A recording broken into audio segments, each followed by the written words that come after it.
Oh, well, hello there. I see you're admiring the clean internals of our little John Deere 430 standard transmission case. I think we're about ready to start reassembling our transmission. I'd love to tell you that it's as simple as just throwing everything back in here the way we took it apart, but that's not the case. There's a couple particulars we got to pay attention to, some bearing preloads, some shims for adjustment. It's going to help prevent us to have a growly transmission and some premature gear wear. I'll walk you through it. So why don't we get started? Now we have to move over to our differential ring gear and make some adjustments there. We're going to do the same thing with the preload setting on each side. And then we have to do a centering essentially to mesh the gears with the ring gear and the pinion, keep them in a happy, comfortable spot. So step 3, setting preload on our differential bearings. Before we can set our preload on our differential bearings, I'm actually going to go ahead and replace the bearings. And to do that, I popped the originals out of our bearing quill here. Original was a Bauer number 12303. These weren't available through John Deere, so I was just able to outsource them by using the number 12303. This is a Timken bearing, still made in America. So we'll tap him in there, and then we're going to go ahead and pop these off of our differential. We got to use the press to do that. But I do have replacements. A Timken number on that should be a 12175. If you can see that. So tap these in, pop those off. There we go. If you've watched any of my prior videos, you know I tend to have some improvisation that takes place. Today's no exception.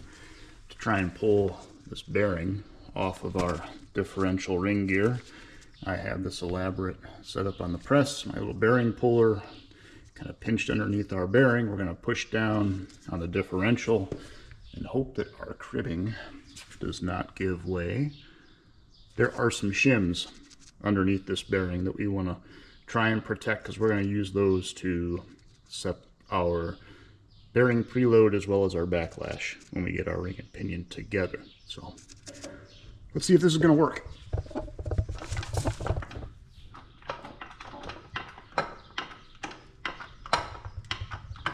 Ooh, I see a pop. Oh yeah. Got some safety strips of wood under here to try and catch our differential and not let it hit metal on the press.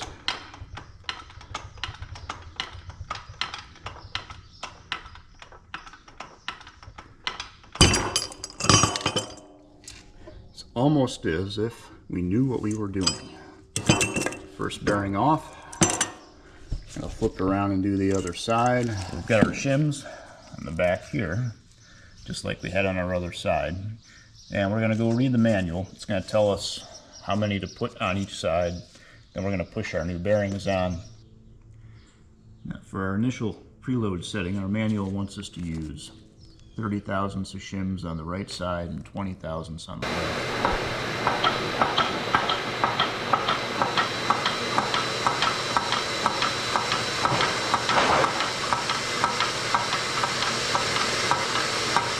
We've gone ahead and pulled our old bearings off the differential. Remove the shims that were in between the bearing and the differential housing.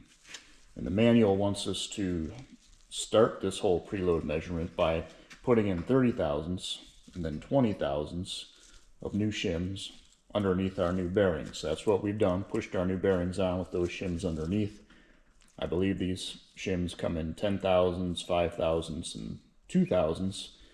I dug into my shims from transmissions past and pulled out what we need, stuck them in place. So now we are going to put our first bearing quill on the transmission case. There's a new cup in here. There'll eventually be a new seal in there, but we just need the cup for now. Manual says use both gaskets that we're going to put, one on each side at the end, but for now we want both of them, the M2165T underneath this bearing quill. We're going to tighten it down in place on the side of the transmission. Get our differential in place. Then we're going to kind of loosely put this quill in place and just sort of gently snug it up so we can get some measurements that are going to determine our preload. Sounds simple. Let's see if it is. Right bearing quill in place, tighten down, 2 gaskets in between the quill and the case. Ring gear differential sitting inside our case. This quill is in place but not tight. I've taken the 3 lock washers off of these bolts, and what we're going to gradually do is tighten this quill up little by little until we have no play in our differential. And what we want to do is get that just tight enough so there's no play, but we don't also want to have any load on the bearings. We want to get it just around 0 or so. Let's see if we can get you in position here where we can not be so close but still see what we're doing. Gradually tighten.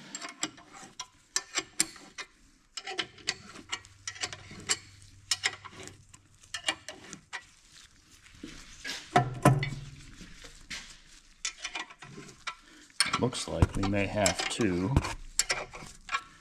frustratingly,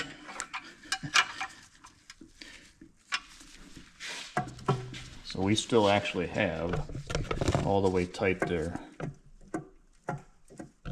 some play in our differential. So what we need to do, frustratingly enough, pull all this back out, take our differential back out.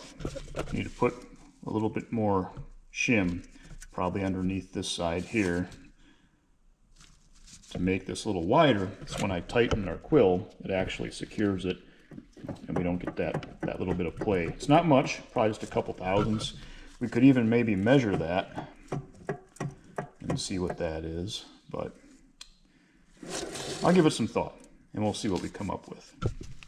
So in thinking our situation over, I think rather than tear everything apart to put more shims underneath our bearing cones to kind of get that approach where we can measure a gap, I'm going to utilize what we have in place now and sort of work backwards. I'm going to measure end play, and I'm going to try not to lose you with all this, but if I move our differential, let's see, if I get him right at 0, I get about 14 thousandths of play in there. If I added 14 thousandths of shims underneath one of our bearing cones, that would take us to net 0. No play, no preload. The manual wants 5 thousandths preload. So if we took that 14 thousandths, added 5 thousandths to it, 19 thousandths is what we need to add to achieve preload on our bearings. I'll take this apart, put 19 thousandths of shims under one of our bearings, and see if that's the case. From there we can actually measure it by measuring the gap in between the quill here.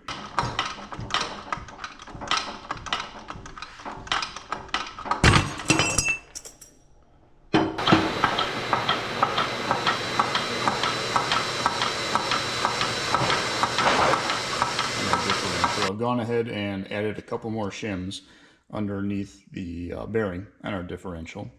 Set everything back up so I have neither preload nor play in my differential.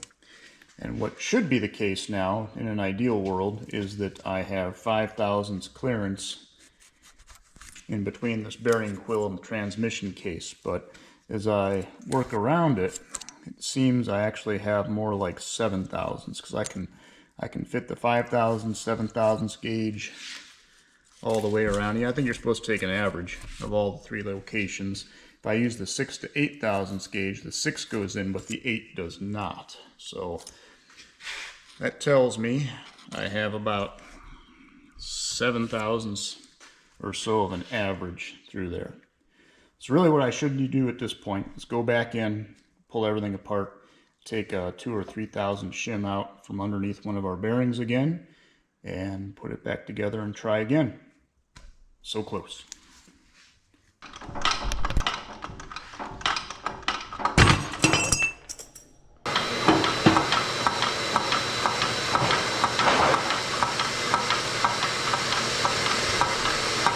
So I'm not sure what take this is now, 3, 4, whichever.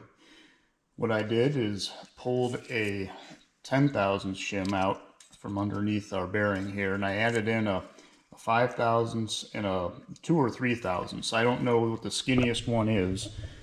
The parts manual, if we look under the differential, talks about 10 thousandths, 5 thousandths, and a 2,000 shim. But in our service manual, they talk about a 10, 5, and 3 thousandths. So they measure on the little gauge, either depending on how hard I squeeze the calipers, 2 thousandths to 2.5 to 3. So the skinniest one is what we took out. And we went ahead and set our differential up again. Again, no load, no play. And at this point, kind of snugged our quill up, and I can test in between our quill and our case, and I just get that 5 thousandths measurement. If we shove that in there, that is right where we want it, at 5 thousandths. So that will be our preload once we tighten this up. And what we can do, just to make sure that it's not too tight, I'll give this guy a snugging here. Make sure that we spin freely but snugly. Yeah. There we go. Get it seated. I think I'm happy with that. So we have preload set on our differential. Now the preload set, we can jump ahead to step 4, setting our backlash. To get set up to set our backlash, I went ahead and pulled one of our gaskets from underneath this bearing quill, tightened it back up with one gasket underneath. We put our pinion in place, snugged it up in the front, proper preload, proper cone point set, wedge the pinion in there with a couple wood blocks and a gear to keep it from rotating back and forth. Put this bearing quill back in, kind of snugged it up with the bolts, setting our 5 thousandths preload on our differential bearings.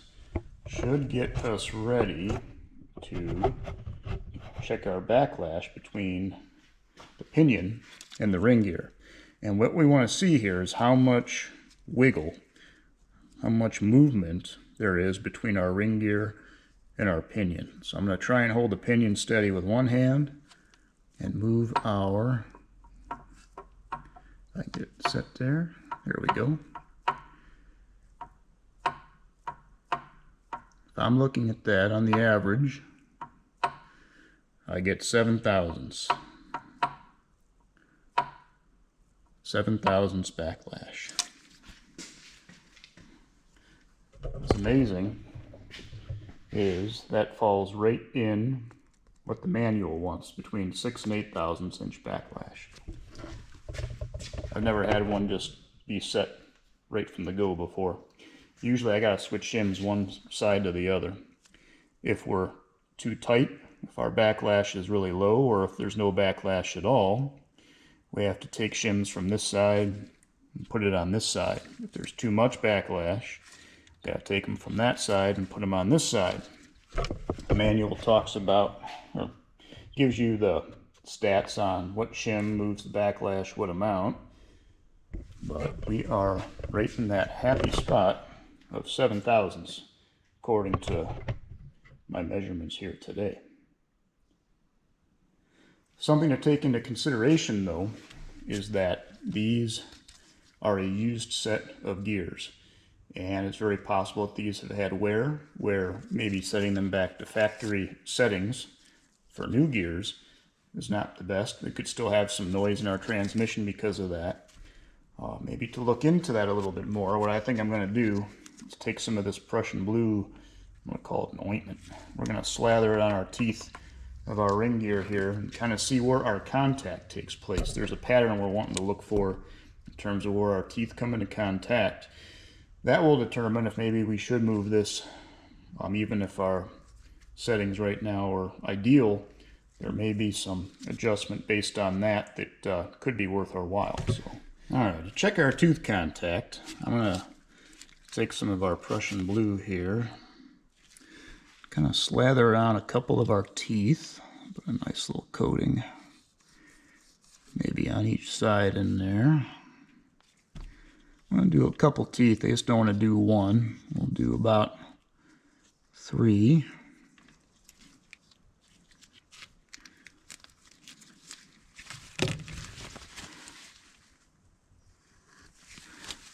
Not a bad time to wear gloves if you got them.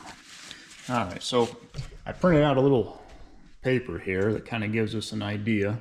What we want to see is a nice even spot right in the middle of our ring gear. If we have a periphery highlighted, it tells us that we might need to increase or decrease our backlash a little bit, one way or the other. So hopefully we see some nice even contact in there. So let's roll him around. That one looks nice and centered there, kind of there as well. As I look at these markings on our ring gear, they do seem to be fairly well centered. I do not see where they are too high, too low, too far forward or backwards. And looking at this, I'm inclined to be happy with our settings. I see decent contact in the middle of our teeth. Just as our paper wants it to be in the middle. It's not leaving big areas of tooth not in contact. So of course our ring gear teeth have 2 surfaces. There's a coast side and a drive side. And looking at the inner surface of our teeth, where I see the blue coming in contact here to my unprofessional eye, I do not see where it's too high or too low on the tooth. It's not too far toe or healed in or out. As I roll around to where we originally painted our 3 teeth, I can kind of see where the silver is, where the blue's worn away. We have some blue on the outside and on the inside. And again, that silver kind of seems to be towards the center. So hopefully this will give us a happy, quiet transmission based on what we see on the inside. Well, we've accomplished getting our cone point setting set up. We've set the preload on our pinion and our differential bearings, and we've set a backlash that we seem happy with between our pinion and ring gear. So that's going to conclude chapter 1 of our transmission rebuild, and I think for chapter 2 what we'll do is we'll take everything back apart. I'll pop in a couple more bearing cones that need to be put into place, and we'll really start putting things back together. We'll start with the power shaft. We will have to do some preload settings in our power shaft and input shaft bearings. But from here on out, hopefully it's all downhill, and we'll really start making some progress with some assembly. So hope to see you for that in chapter 2.